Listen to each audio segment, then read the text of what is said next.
जय हिंद साथियों, Ranjan study point में आपका स्वागत है। आज हम लोग कवर करने वाले हैं 30 मोस्ट इम्पोर्टेंट क्वेश्चन जो हमारे मॉडल पेपर 2023-24 का है, जो आने वाले एग्जाम के लिए बहुत ही ज़्यादा महत्वपूर्ण होने वाला है। तो चलिए शुरू करते हैं। क्वेश्चन नंबर 1, समतल दर्पण की फोकस दूरी क्या होती है? समतल दर्पण की फोकस दूरी होती है अनंत। कैसे? देखिए, समतल दर्पण इस प्रकार का होता है, प्लेन होता है, तो इसका हम लोग त्रिज्या नहीं निकाल सकते हैं ना, इसका त्रिज्या हम लोग नहीं निकाल सकते। जब त्रिज्या नहीं निकालेंगे तो उसका आधा करके फोकस दूरी भी नहीं निकाल सकते हैं। इसको अगर हम गोल देखना चाहेंगे तो कभी गोल दिखेगा ही नहीं, है ना। ये अनंत तक है और अनंत तक है तो उसका त्रिज्या भी अनंत होगा और त्रिज्या का आधा फोकस दूरी भी क्या होगा? अनंत होगा, है ना। अगर गोली दर्पण होता है ना, उत्तल होता या अवतल होता, ठीक है, हम लोग इसको उत्तल या अवतल बना लेते हैं। देखिए, उत्तल अवतल बन गया। उत्तल या अवतल होता तो क्या करते हैं हम लोग? तो इसका हम लोग त्रिज्या भी निकाल सकते हैं। क्यों? कैसे? इस तरह गोल कर देंगे तो इसका त्रिज्या भी हम लोग को निकल जाएगा। अगर त्रिज्या निकल गया तो फोकस दूरी भी निकल जाएगा। इसीलिए गोली दर्पण का मतलब उत्तल या अवतल का फोकस दूरी होता है, लेकिन समतल दर्पण का फोकस दूरी नहीं निकल सकता है। तो हो गया हमारा क्वेश्चन का आंसर अनंत। Next question, question number 2। Question number 2 है, किसी वस्तु का अवतल दर्पण द्वारा वास्तविक उल्टा और समान आकार का प्रतिबिंब बनता है तो वस्तु की स्थिति क्या है? देखिए दोस्तों, कैसा बन रहा है? समान आकार का बन रहा है ना, समान आकार का बन रहा है, वास्तविक और उल्टा बन रहा है। जब समान आकार का हो तो कहाँ रखते हैं? सी पे रखते हैं, है ना। और अवतल दर्पण में वास्तविक और उल्टा तो बनेगा ही, तो 2 का option number B. Next question, question number 3, निम्नलिखित में से किसमें प्रकाश सबसे तेज गति से चलता है? तो देखिए दोस्तों, तेल में, पानी में, वायु में, कागज में, तो इस सब में सबसे तेज गति से चलेगा वायु में, ठीक है। नेक्स्ट क्वेश्चन, क्वेश्चन नंबर 4, एक लेंस की क्षमता -4 है तो उसकी फोकस दूरी क्या होगी? देखिए, निकाल लेते हैं। देखिए, क्या पूछ रहा है? फोकस दूरी पूछ रहा है। तो हम लोग जानते हैं एफ बराबर क्या होता है? एफ बराबर होता है 1/p, और 1 का 1 और p का वैल्यू कितना दिया हुआ है? तो दिया हुआ है -4। जब इसको हम लोग कैलकुलेट करेंगे तो कितना आ जाएगा?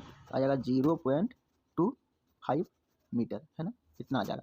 तो कहाँ है ऑप्शन? ऑप्शन नंबर क्या है? सी, 0.25 मीटर। वो भी कैसा? -0.25 मीटर। कैसा? माइनस, चलिए, -0.25 मीटर। 4 का option number C. Next question, question number 5 है, मानव नेत्र की फोकस दूरी में परिवर्तन का क्या कारण है? देखिए दोस्तों, मानव नेत्र में फोकस दूरी में परिवर्तन तभी होगा जब लेंस क्या होगा? बड़ा होगा या छोटा होगा, है ना। तो लेंस को बड़ा छोटा करने का काम कौन करता है? तो लेंस को बड़ा छोटा करने का काम करता है सिलियरी मांसपेशियां। तो 5 का option number C. Next question, question number 6 है। क्वेश्चन नंबर 6 है, दूरदृष्टि दोष को डैश भी कहा जाता है। तो दूरदृष्टि दोष को क्या कहता है? Hyper myopia. देखिए यहाँ पर लिखा है हाइपर मेट्रोपिया। तो 6 का option number A. Next question, question number 7, प्रतिरोध का ऐसा मात्रक क्या है? तो प्रतिरोध का ऐसा मात्रक क्या होता है? ओम होता है। प्रतिरोध का ऐसा मात्रक क्या होता है? ओम होता है। तो option number D. Next question, question number 8 है, टंगस्टन का उपयोग निम्नलिखित में से किसमें किया जाता है? तो टंगस्टन का उपयोग किया जाता है बिजली के बल्ब में, है ना। बिजली के बल्ब में फिलामेंट के रूप में टंगस्टन का उपयोग किया जाता है। क्यों? क्योंकि इसका गलनांक बहुत उच्च होता है, बहुत ज़्यादा गर्मी को ये सह सकता है। नेक्स्ट क्वेश्चन, क्वेश्चन नंबर 9, चुंबक क्षेत्र रेखाएं निकलती है। तो चुंबक क्षेत्र रेखाएं कैसे निकलती है? चलिए यहाँ पर देख लेते हैं। ये मान लीजिए कोई चुंबक है, ठीक है, ये चुंबक है। अब देखिए, और ये है साउथ पोल और ये है नॉर्थ पोल। चुंबक क्षेत्र रेखाएं नॉर्थ पोल मतलब उत्तरी ध्रुव से निकलती है और साउथ में मिल जाती है, उत्तरी ध्रुव से निकलती है और साउथ में मिल जाती है। ऐसे होता है चुंबक क्षेत्र रेखाएं। तो इस इधर से निकली और इधर जाकर मिल गई, है ना। तो हमारा ऑप्शन हो गया उत्तरी ध्रुव से निकलती है, तो option number D. Next question, question number 10। Question number 10 है, निम्नलिखित में से कौन सा हमारे लिए ऊर्जा का परम स्रोत है? तो ऊर्जा का परम स्रोत जब भी होगा तो क्या होगा? सौर ऊर्जा होगा। क्यों? क्योंकि सूर्य से ही सभी को ऊर्जा प्राप्त होती है। ऑप्शन नंबर क्या हो गया? ऑप्शन नंबर हो गया C. Next question, question number 11। Question number 11 चलिए देख लेते हैं। चलिए, क्वेश्चन नंबर 11, रासायनिक समीकरणों को हम किस नियम के कारण संतुलित करते हैं? तो रासायनिक समीकरणों को हम लोग संतुलित करते हैं द्रव्यमान संरक्षण के नियम के आधार पर। चलिए समझ लेते हैं। देखिए, ये एक अभिकारक है और ये भी क्या है? प्लस बीच में होता है, और ये एक अभिकारक और होता है, और दोनों मिलकर क्या बनाता है? दोनों मिलकर बनाता है उत्पाद। तो जब संतुलित करेंगे तो इसका द्रव्यमान और इसका द्रव्यमान बराबर होना चाहिए इसके द्रव्यमान के, है ना। तो द्रव्यमान को बराबर करते हैं, उसी को संतुलित करना कहते हैं। तो द्रव्यमान संरक्षण के नियम। तो 12 का ऑप्शन हो जाएगा ए। नेक्स्ट क्वेश्चन, 11 का option A. Question number 12। Question number 12 है, Fe + CuSO4 और हो गया Cu + FeSO4 ना, ये किस प्रकार का अभिक्रिया है? तो चलिए देखते हैं। देखिए, इसमें हो क्या रहा है? इसमें हो रहा है कि यहाँ से देखिए CuSO4 से SO4 निकल के मतलब विस्थापित होकर कहाँ चला गया Fe के पास और क्या बना लिया FeSO4। तो SO4 विस्थापित हो रहा है तो क्या बोलेंगे विस्थापन अभिक्रिया है। 12 का option number C. Next question, question number 13। Question number 13 है कि H+ आयन की सांद्रता किस पदार्थ में सबसे अधिक होती है। तो H+ आयन की सांद्रता सबसे अधिक किस में होगी जठर रस में। क्यों? क्योंकि H+ आयन जिसमें अधिक होगा वो अधिक अम्लीय होगा।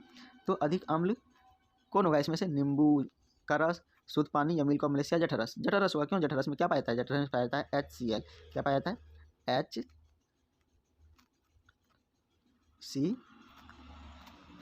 है ना, क्या पाया जाता है HCl पाया जाता है। तो HCl नींबू के रस से अधिक अम्लीय होता है। तो option number A. Next question, question number 14। Question number 14 है पदार्थ A, B, C तथा D का pH मान क्रमशः 5, 8, 10, 13 है। उपरोक्त में कौन सा पदार्थ अम्लीय है। देखते हैं उपरोक्त में कौन सा पदार्थ अम्लीय होगा। तो अम्ल का pH मान 7 से कम होता है। देखिए 7 से कम एक ही है, कौन है 5। और 5 को क्या बोला गया क्वेश्चन में, 5 को बोला गया A। तो हमारा ऑप्शन नंबर हो जाएगा A। तो 14 का option number A। Next question, question number 15 है निम्नलिखित में से किस लवण का उपयोग सोडा अम्ल अग्निशामक में किया जाता है।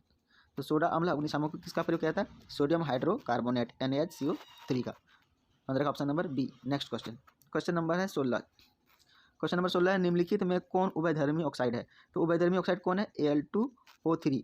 उभयधर्मी ऑक्साइड कहते हैं किसको है, उभयधर्मी ऑक्साइड उसको कहते हैं जो अम्ल और क्षार दोनों के गुण को प्रदर्शित करते हैं। तो 16 का ऑप्शन नंबर क्या हो गया B. Next question, question number 17। Question number 17 है दिए गए तत्वों के इलेक्ट्रॉनिक विन्यास में कौन उत्कृष्ट गैस का इलेक्ट्रॉनिक विन्यास है। तो जब भी उत्कृष्ट गैस का इलेक्ट्रॉनिक विन्यास बोलेगा तो इसके अंत में देखिएगा हमेशा क्या होना चाहिए, 2 होना चाहिए, 8 होना चाहिए या 18 होना चाहिए, है ना। 2 होना चाहिए, 8 होना चाहिए या 18 होना चाहिए। देखिए लास्ट में 2, 8 या 18 किस में है, तो सी नंबर में कितना है 8 है। तो option number C. Next question,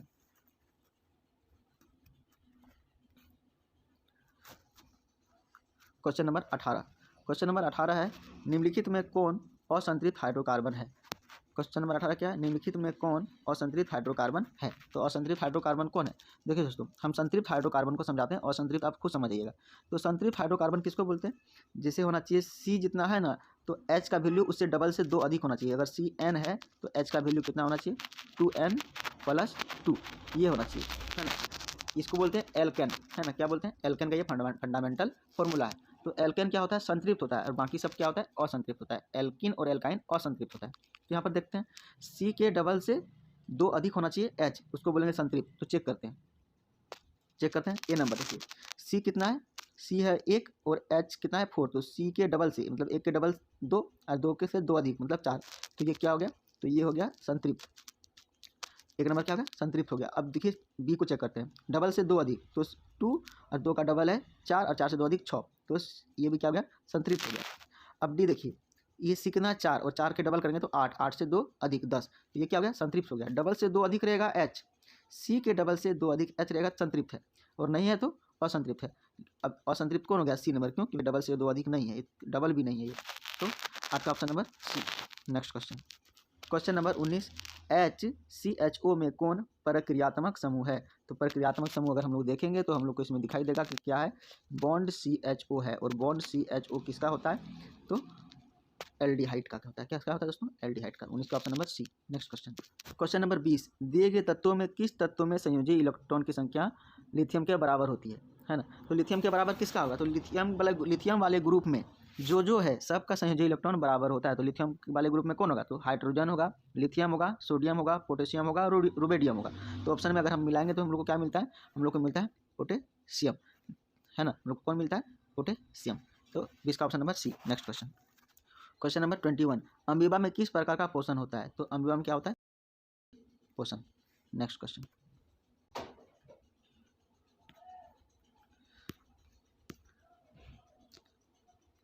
question number 22 श्वसन प्रक्रम में ग्लूकोज से पायरुवेट का विखंडन होता है। तो श्वसन प्रक्रम में ग्लूकोज से पायरुवेट कहाँ बनता है, तो ये बनता है कोशिका द्रव में, है ना। अगर आप हमारा जे प्रक्रम वाले चैप्टर को नहीं देखें तो जाके देख लीजिएगा, हम डिस्क्रिप्शन में लिंक देंगे, उसमें बहुत अच्छी तरह से समझाएं ये बात को।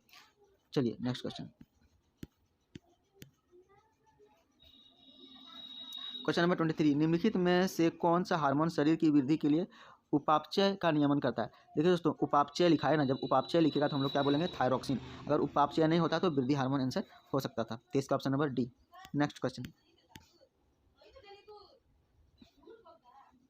क्वेश्चन नंबर 24 मानव में सभी अनैच्छिक क्रियाओं का नियंत्रण कहाँ होता है? जितना भी अनैच्छिक क्रिया है दोस्तों वो कहाँ होगा?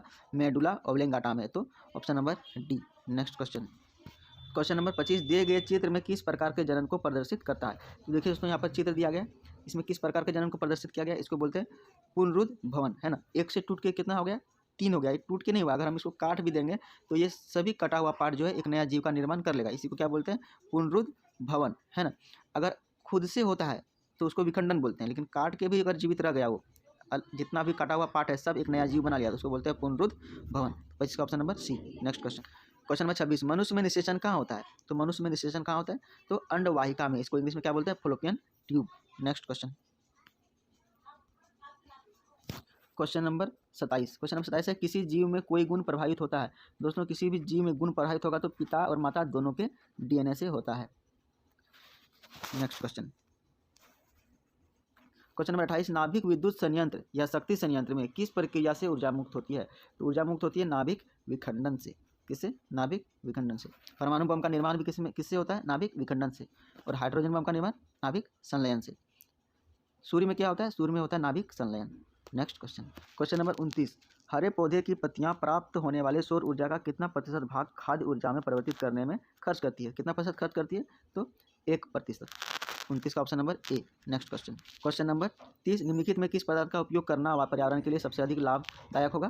तो मिट्टी का उपयोग करेंगे तो अधिक लाभदायक होगा, क्योंकि ये पर्यावरण के लिए अच्छा होता है। यूज करने के बाद मिट्टी में मिल जाएगा, किसी तरह का प्रदूषण नहीं होता है। 30 का ऑप्शन नंबर सी। दोस्तों मॉडल पेपर के बाकी के पार्ट को भी बहुत जल्दी कवर करा देंगे ताकि आपको एग्जाम में किसी तरह का समस्या ना हो। और मैथ का भी मॉडल पेपर कवर कराने वाले हैं, तो हमारे साथ जुड़े रहें ताकि एग्जाम में आपका रिजल्ट और अच्छा हो सके। धन्यवाद।